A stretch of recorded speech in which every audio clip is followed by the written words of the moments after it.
উঠলাম, সন্ধে দিয়ে উঠলাম। চুলটা দেখেছো? তো চলো তোমাদের সঙ্গে শেয়ার করি কি কি রান্না হলো।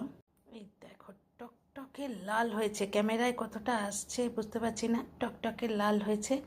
আর এই কালার জানো তো, কাশ্মীরি লাল মির্চ পাউডার ইউজ হয়নি, লাল চিলি পাউডার ইউজ হয়নি, কোনো রকম লাল চিলি পাউডার ইউজ হয়নি। এমনকি আমার কাছে রতনজোত আছে, কাশ্মীরে যেটা কাশ্মীরি রোগান জোসে যেটা ইউজ হয়, টকটকে লাল কালার দেওয়া হয়, সেটা পর্যন্ত ইউজ হয়নি। কি দারুণ কালার এসছে, ক্যামেরায় আসছে না।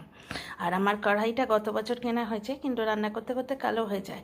অনেকের চরিত্রের থেকে ভালো, তাই না? কি ভালো পরপুরুষের থেকে তো আর ইয়ে কি বলে, ইলেকট্রিক বিল চাইতে হয় না।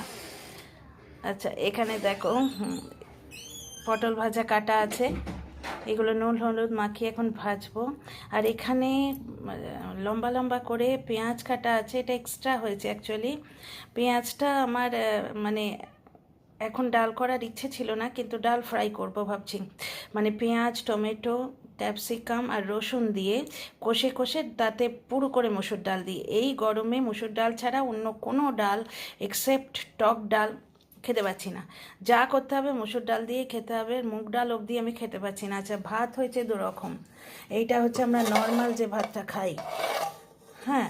আর এক রকম ভাত বাসমতি, ইন্ডিয়া গেট বাসমতি চালের ভাত, সেটা কিচেনে রাখা আছে, চলো দেখাই। এইখানে আমার এখনও কাটা হয়নি, কাটবো। এই যে ক্যাপসিকাম কাটতে হবে, গাজর কাটতে হবে, কাচ্চিঘানি মাস্টার্ড অয়েল আনিয়েছি, তোমাদের আগেই দেখেছি, দুধটা পাইনি গো। যাকে কাল ছেলে গিয়ে এনে দেবে লোকাল স্টোরে, ওই আবার যেতে হবে এই গরমে, এটাই। তো চলো, আমার প্রচুর কাজ বাকি। এখন পটল ভাজাটা করি, ডাল ফ্রাইটা করি।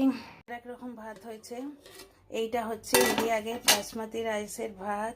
দানাগুলো কি বড় বড় না, এই দেখো এক একটা দানা দেখো তোমার। ও, এটা বোধহয় ইয়ে হচ্ছে।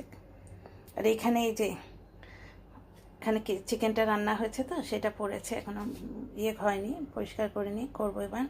আচ্ছা, এই দেখো, এইটা অ্যাকচুয়ালি টেবিলের ওপর ছড়ানো হবে, একটু শুকিয়ে গেলে তারপর ফ্রাইড রাইস হবে। আর মানে এটা হচ্ছে 70% কুকড রাইস।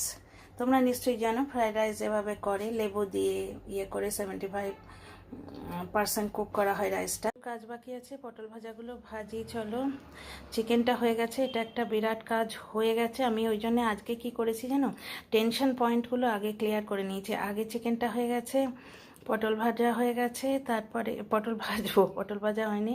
ডালটা অ্যাকচুয়ালি করার প্ল্যান ছিল না, চলো পেঁয়াজ এক্সট্রা হয়েছে, ডালটা করি। সব থেকে বড় কথা হচ্ছে এই যে ক্যাপসিকাম আর এইটা কাটতে হবে, ওরে বাবা রে, এগুলো কাটতে হবে। চলো।